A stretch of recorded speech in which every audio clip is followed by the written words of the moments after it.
Si te pregunto por el amor, me citarás un soneto. Pero nunca has mirado a una mujer y te has sentido vulnerable. Pero eso no tiene nada que ver con la suerte. You can't connect the dots looking forward. You can only connect them looking backwards. No, yo, siempre es una cuestión un poco de rebeldía. How happy people are. Pero tú no puedes decirme cómo huele la Capilla Sixtina.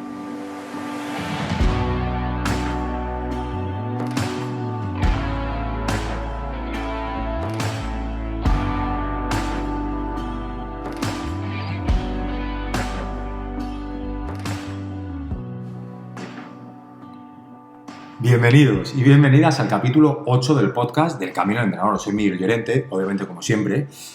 Y para empezar os quiero pedir disculpas, ¿vale? Primero, ¿por qué? Pues porque creo que ha pasado más o menos un mes sin sacar un nuevo capítulo. Y antes lo hacía casi una vez a la semana. Y segundo, porque creo, ahora escuchándolo un par de veces, que el sonido, pues muy posiblemente, no sea el mejor. Pero, y sin que sirva de excusa, os explico que ando entre cajas y maletas. Y además de andar entre cajas y maletas, estoy en una casa que no es la mía. Os explico la situación. Como ya dije en el capítulo 4, el capítulo de Todo tiene un final, que lo pongo aquí arriba por si queréis volver a escucharlo o si lo queréis escuchar si no lo habéis escuchado todavía. Como os comentaba, terminé mi contrato en junio en el Deportivo de La Coruña y pues a día de hoy no ha aparecido ninguna opción, ninguna oferta clara de volver a entrenar. Por lo tanto he decidido pues volver a Barcelona, que es donde estaba viviendo y donde he estado viviendo casi 13 años y he vuelto a instalarme aquí. Sobre todo ahora al volver he empleado mi tiempo en buscar piso y para los que habéis estado buscando piso recientemente sabéis de lo que os hablo. He visto cosas, como se suele decir, que jamás creeríais. Zulos, auténticos y verdaderos zulos enanos a precios desorbitados y luego por otro lado pisos maravillosos y preciosos, pero que os puedo decir que casi para llegar a Barcelona tienes que pillar un avión. Así que de momento, como decía antes, estoy en tierra de nadie. ¿Y qué podría haber hecho? Bueno, pues sinceramente podría haber esperado a instalarme de nuevo en Barcelona, pues encontrar algo más o menos cómodo, montar mi escritorio con mis cositas y ya en ese justo momento, pues quizás un par o 3 meses después del cambio, pues escribir lo que sería el nuevo capítulo. Pero, según han ido pasando los días, pues he pensado que si el proyecto se llama El Camino del Entrenador, pues que es clave y necesario hablar, describir y escribir sobre lo que entiendo que es el verdadero Camino del Entrenador. Y entendiendo, claro está, que el camino es un proceso, con mayúsculas, pues creo que si no se detalla ese proceso, pues todo puede llegar a quedarse bastante desvirtuado.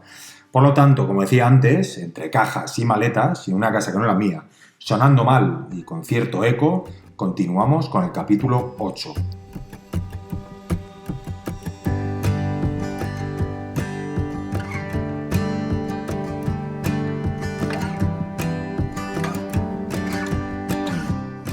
Y continuamos con el capítulo 8 hablando del después. Y cuando hablo del después, pues hablo de esa etapa que transcurre desde que terminas una temporada en un lugar hasta que empiezas otra en un lugar diferente, ya sea con un proyecto deportivo o personal a la vista o sin él. Y ahora mismo es donde me encuentro yo. Creo que es una etapa por la que vas a pasar y vas a vivir sí o sí, si no la has vivido ya, siempre y cuando te dediques a esto de una manera profesional. Pero como decía antes, creo que es un tiempo que no recibe la atención que yo creo que debe, porque es un tiempo que existe, es una etapa que muchos hemos vivido y que posiblemente sea muchísimo más importante de lo que la gente dice y lo de la que la gente cree. Desde luego es importante, pero también es verdad y entiendo que la gente no lo comparta porque desde luego no va a alimentar esas publicaciones diarias que puedas hacer en Instagram, en Twitter o en redes sociales, porque lo que es glamour y buen rollo, desde luego no tiene mucho.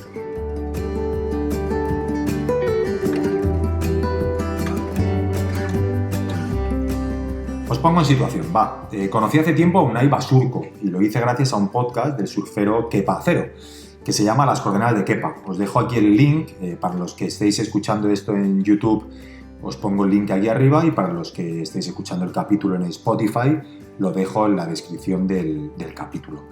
Unai es un navegante vasco que entre 2006 y 2007 estuvo 158 días de plena soledad y en alta mar, dando la vuelta al mundo en su velero Paquea Vizcaya.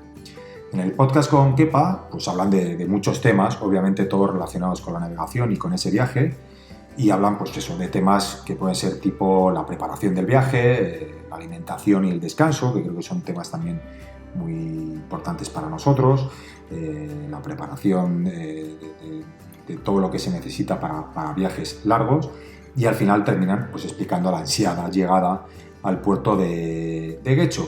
Pero hay una parte del capítulo que a mí especialmente me resuena y me resonó en su momento, por eso he querido traerla aquí, que creo que puede ser muy interesante para nosotros y para nosotras, entrenadores y entrenadoras, porque creo que está mucho más cerca lo que dice y lo que hace en su momento y cómo lo explica, mucho más cerca de nuestro mundo de lo que realmente parece, y a priori nadie se lo pueda imaginar. Unai nos habla de 3 diferentes etapas, ¿vale?, a la hora de vivir un temporal, que posiblemente nosotros y nosotras como entrenadores lo podamos comparar con una temporada. Nos habla del antes, nos habla del durante y del después. Nos comienza explicando cómo, pues antes de un temporal que sueles ver llegar, tiene que haber sobre todo anticipación y preparación. Tienes que estar, obviamente, mucho más activo que en momentos de calma, ya que te va a requerir de un gran esfuerzo. Y como decía antes, conocer y saber cuáles van a ser tus hábitos, por ejemplo, de descanso y de alimentación, para superar esas dificultades que seguramente se te van a presentar en un temporal. Pero cuando todo termina, Unai, además hace un especial apartado, nos define y nos habla del después. Y le pone un adjetivo, un nominativo, y lo denomina como un momento crucial. Y aquí es donde me quiero parar.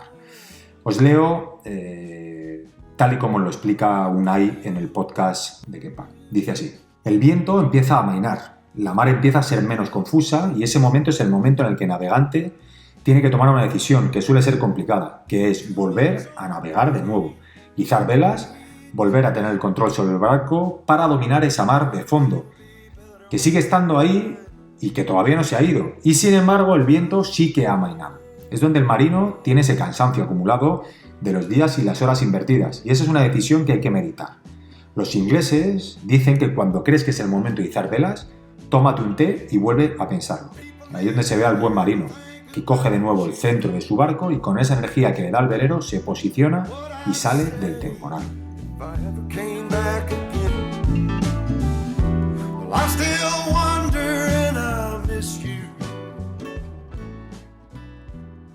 Creo y pienso que para los entrenadores este es un momento común a todos y a todas, el de después del temporal, o como he dicho antes, el de después de una temporada.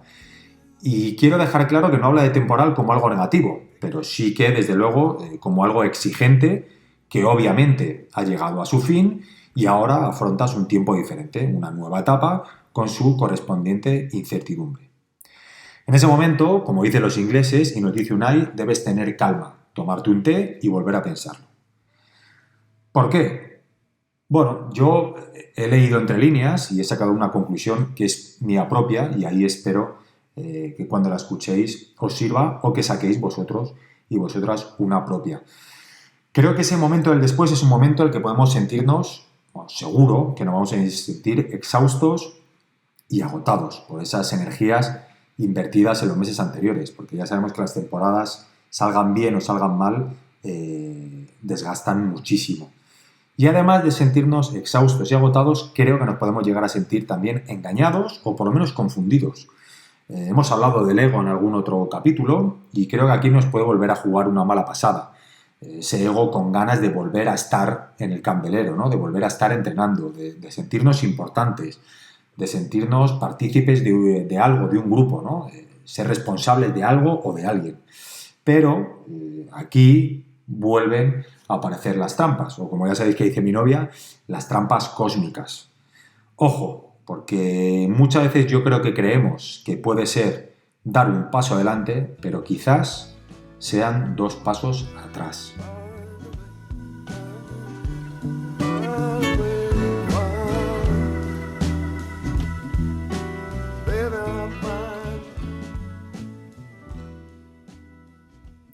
Creo que hay que parar.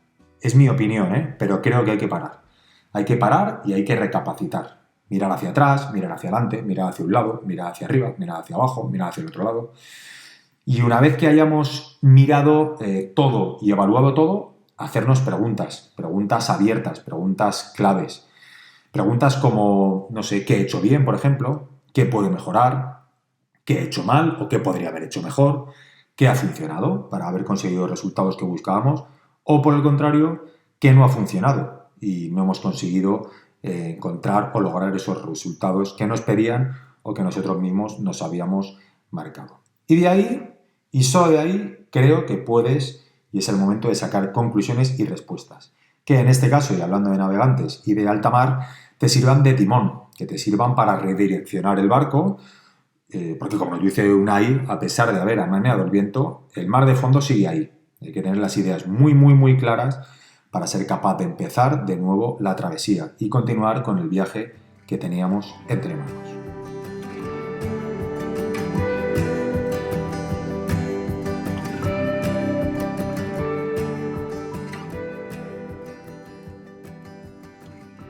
En resumen, punto número 1, parar, parar y parar. Y vuelvo a decir que es mi opinión.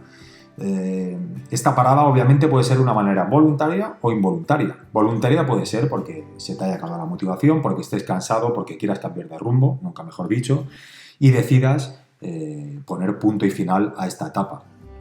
E involuntariamente es porque alguien, posiblemente de arriba, decida que tu tiempo en ese club o en ese equipo ha terminado, por lo tanto tengas que hacer esa parada obligatoria. Punto 2. Hacernos preguntas, lo hemos hablado antes, hacernos preguntas abiertas para sacar conclusiones sobre lo ocurrido y, lo más importante, lo que puede llegar a ocurrir y que nos permitan en un futuro adivinar posibles cambios. Punto 3. Siempre, clave, importantísima, la autocrítica. Autocrítica para poder avanzar. Siempre después de cada temporal, siempre después de cada temporada tenemos cosas que mejorar. Es así, nos guste o no nos guste. Y por último, después de haber sacado esas cosas a mejorar y habernos hecho esas preguntas, el plan de acción. Obviamente no hay nada como un plan de acción para llevarnos al movimiento, hacia dónde quiero dirigirme, dónde quiero llegar y, lo que es más importante, qué tengo que hacer para conseguirlo.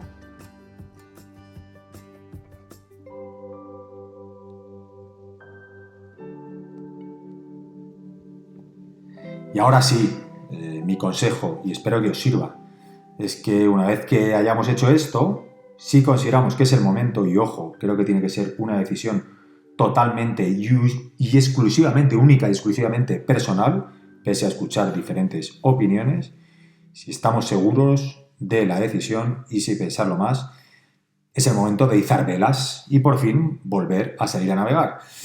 Porque realmente sabemos que entrenar, y en este caso salir a alta mar, es lo que más nos gusta. Y es donde posiblemente nos sintamos más libres. Incluso, como dice Unai, más que cuando estamos en tierra.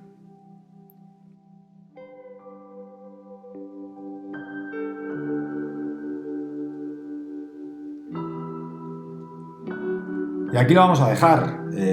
Siempre lo digo y soy muy pesado, pero seguid escribiéndome. Estoy encantado cuando me escribís, me mandáis un WhatsApp, hacéis una publicación, lo que sea, porque es un feedback que para mí es interesantísimo y muy útil. Y en este caso, ya sabéis que muchas veces, y hoy más hablando de temporales, sois mi auténtica y verdadera brújula. Espero que os haya gustado. Posiblemente el próximo capítulo haya otra sorpresa y espero que sea pronto. Así que deseo con todas mis ganas veros en el próximo capítulo 9. ¿Vale? Abrazos fuertes, fuertes.